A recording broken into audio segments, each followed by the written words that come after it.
الحمدللہ والصلاة والسلام علی رسول اللہ اما بعد۔ محمد رسول اللہ صلی اللہ علیہ وسلم پر نازل کردہ قرآن، اس کی تلاوت کرنا، اس کو سمجھنا، اس کی بڑی فضیلت ہے۔ اور اس میں عمومی طور پر جو حدیث ہم سنتے ہیں وہ ہے اس کے ہر حرف پر اللہ کی طرف سے انسان کو 10 نیکیاں دی جاتی ہیں۔ لیکن ایک حدیث ایسی ہے جس پر اس کی ایک آیت تلاوت کرنے پر ایک بہت بڑا اجر ہے۔ اگر 2 آیتیں کی جائیں تو اجر اس سے ڈبل ہو جاتا ہے، 3 کی جائیں تو اور زیادہ اجر ملتا ہے۔ ایسی ہی ایک حدیث محمد رسول اللہ صلی اللہ علیہ وسلم نے بیان کی، فرمایا کہ تم میں سے کون سا ایسا شخص ہے جو یہ چاہتا ہے کہ وہ روزانہ صبح وادی بطحان یا وادی عقیق میں جائے۔ یہ 2 وادیاں تھی جہاں پر عموماً جانوروں کی منڈی لگا کرتی تھی، اور یا ان وادیوں کے جو جانور تھے، جو اونٹ تھے، وہ بہت زیادہ قیمتی سمجھے جاتے تھے۔ تو نبی کریم صلی اللہ علیہ وسلم نے کہا کہ تم میں سے کون سا ایسا شخص ہے جو یہ چاہتا ہے کہ وہ روزانہ صبح وادی بطحان یا وادی عقیق جائے اور وہاں سے 2 بہترین اونٹنیاں لے کر آئے، شاندار اونٹنیاں لے کر وہاں سے واپس لوٹے۔ تو صحابہ کرام نے کہا اللہ کے نبی کیوں نہیں؟ ہم میں سے ہر شخص یہ چاہتا ہے کہ وہ وادی بطحان یا وادی عقیق جائے اور وہاں پر اس کو 2 اونٹنیاں بطور انعام اور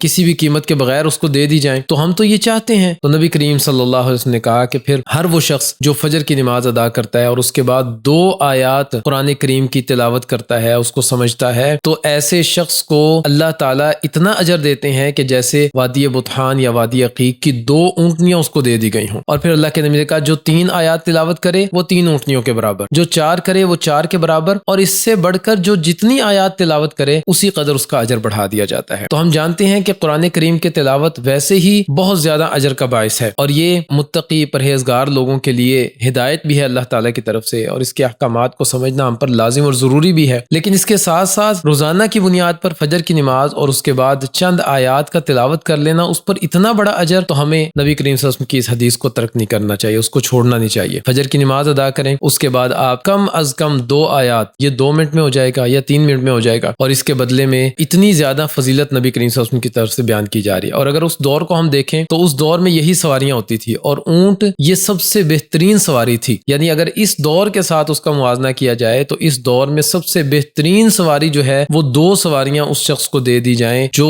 روزانہ کی بنیاد پر فجر کے بعد 2 آیات تلاوت کرتا ہے اور اس کو سمجھتا ہے۔ تو ہمیں چاہیے کہ ہم روزانہ کی بنیاد پر فجر کی نماز وقت پر ادا کریں اور اس کے بعد قرآن کریم کی تلاوت کیا کریں۔ اللہ تعالی عمل کرنے کی توفیق عطا فرمائے۔ السلام علیکم ورحمۃ اللہ وبرکاتہ۔